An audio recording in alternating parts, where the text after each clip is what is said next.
Hello and welcome to the Her Retirement Podcast. I am your host, Lynn Toomey. And here in my podcast each week, I talk about how to live a better, more intentional, and financially secure life now and in retirement. Whether you're single, suddenly single, or a partnered up woman, your only sure investment is an investment in yourself. And financial wellness, also known as financial security, isn't just a dream, it's a decision.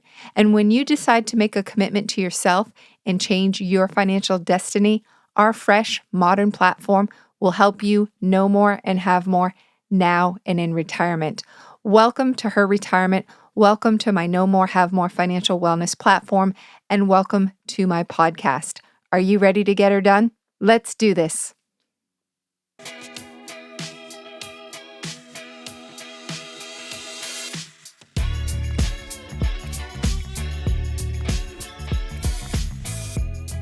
Hello, everyone. This week I'm talking about women and retirement savings.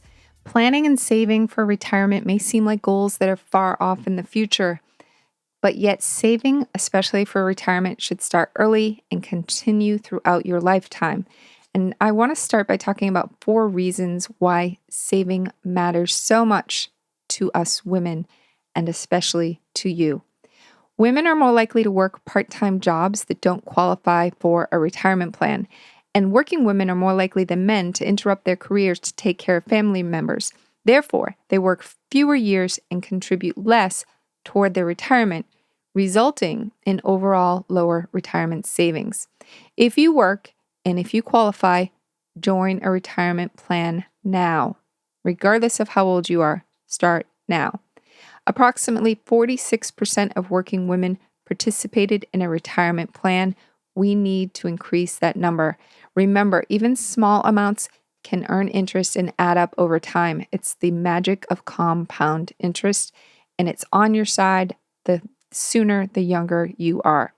On average, a female retiring at age 65 can expect to live another 21 years, nearly 3 years longer than a man the same age.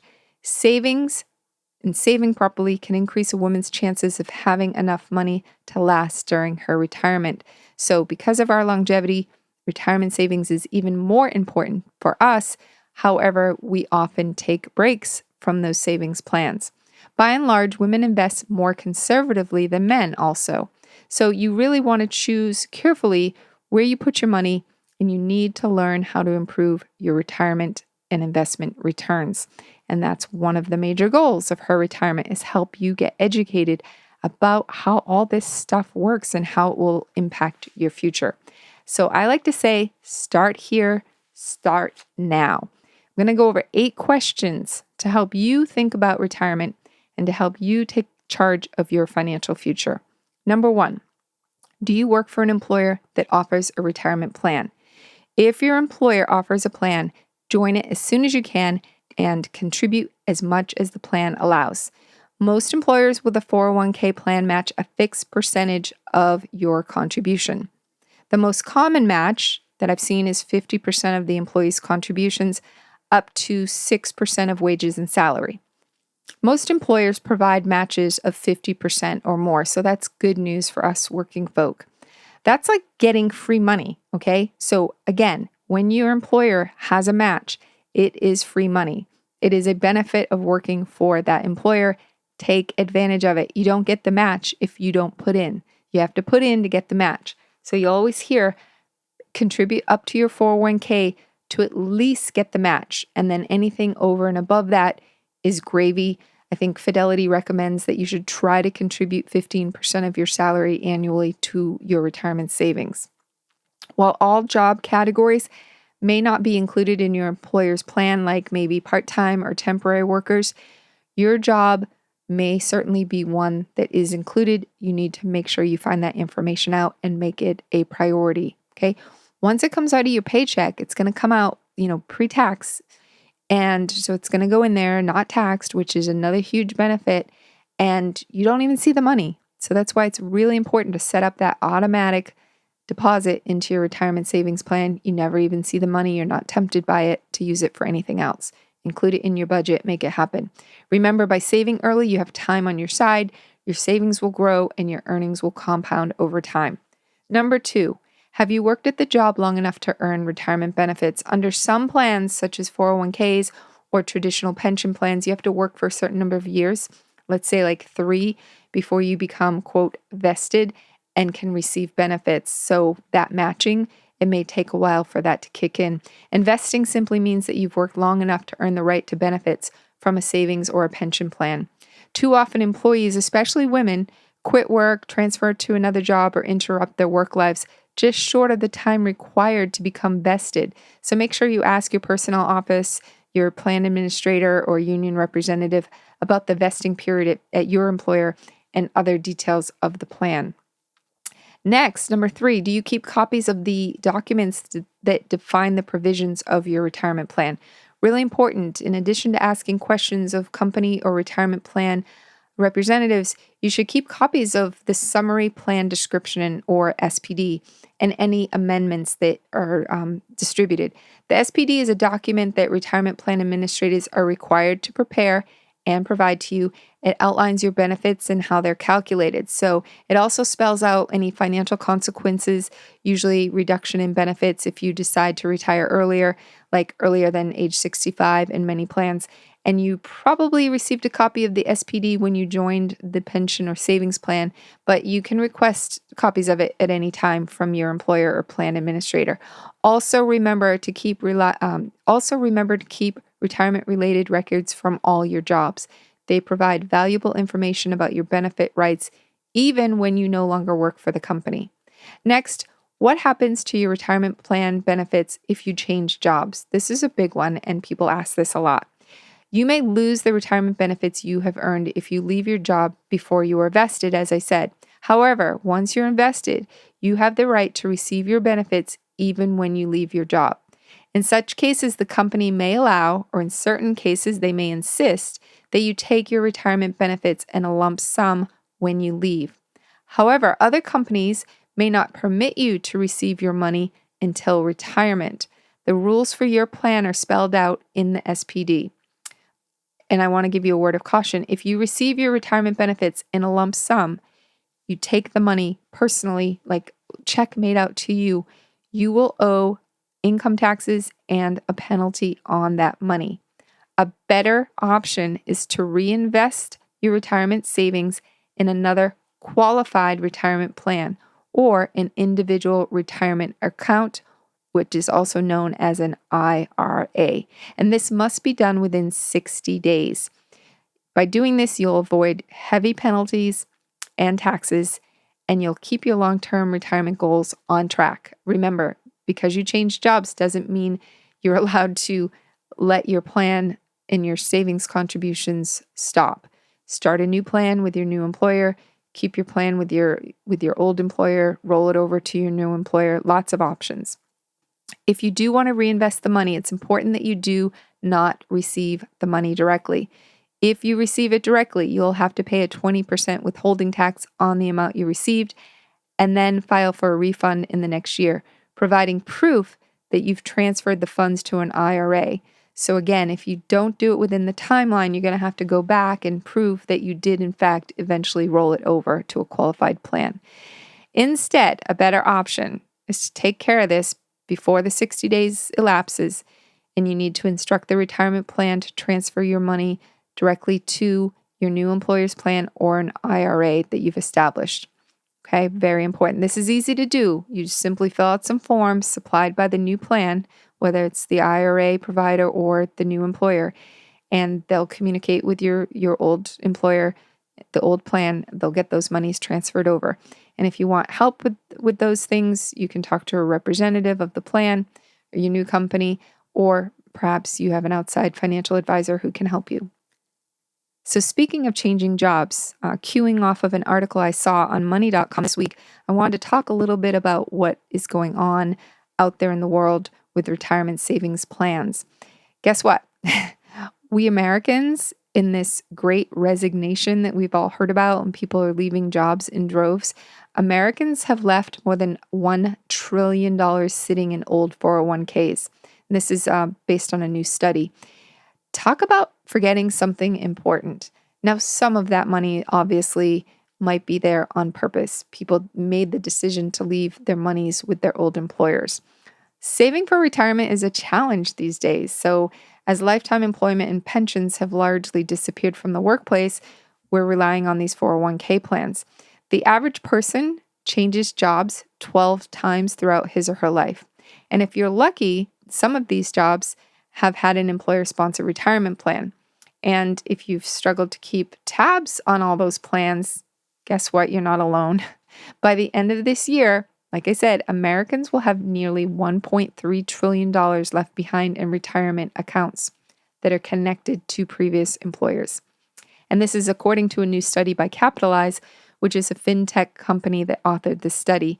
And it uncovered that almost a fifth of all the money American workers have in retirement accounts is tied up in old plans. And the estimated average size of those accounts is $55,000. So nothing that you should shake a stick at. And, this could have big implications. If those monies are just kind of left to their own devices, they might not be properly invested. They could be subject to really high fees. And all of that is within your control. You control where your money goes when you leave your employer. So what should you do with those old 401ks if you're lucky enough to have some? Okay. Remember, they don't go with you when you leave the company. Okay. It's on you. And I know it can be kind of overwhelming and confusing, but make sure you pay attention to that. And if you've already left and you have some old employers, you can go back and you can kind of regroup and come up with a new plan and get those plans reviewed and make a decision to consolidate them. If you have at least $5,000 in your 401k, you'll generally be allowed to leave your money where it is even after you move to a new job. So you can certainly leave your money with your previous employer. If you have less, sometimes plan administrators will force you to withdraw it. If you're comfortable with your old plan's fund selections and fees, it might make sense to leave it there. Just leave it alone as long as you don't forget about it. And, that's easier said than done as time passes and you collect more accounts from different employers. But you have a few options if you've lost track of your old accounts. Well, there's no federally managed national database where you can go look up and see your retirement accounts. The National Registry of Unclaimed Retirement Benefits might be able to help, and it's run by the retirement benefit processor PenChex.